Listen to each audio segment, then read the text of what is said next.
Hey everyone, welcome back. In this video, I'll show you how to export data from Chatfuel in 2026.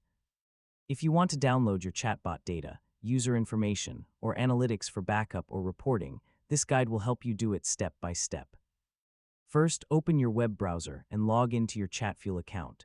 Next, select the chatbot you want to export data from in your dashboard. Now go to the Settings or Analytics section inside Chatfuel. Next, look for the Export Data or Download Data option. Now choose the type of data you want to export, such as user data, conversations, or analytics reports. Next, select the date range if the option is available so you can filter your data. Now click the Export or Download button to start the process.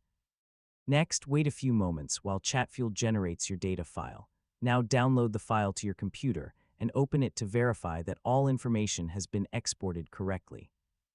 Finally, store the file securely, especially if it contains sensitive user information. And that's it. You've successfully learned how to export data from Chatfuel. You can now back up or analyze your chatbot data anytime you need. And don't forget to like, share, and subscribe for more helpful tutorials.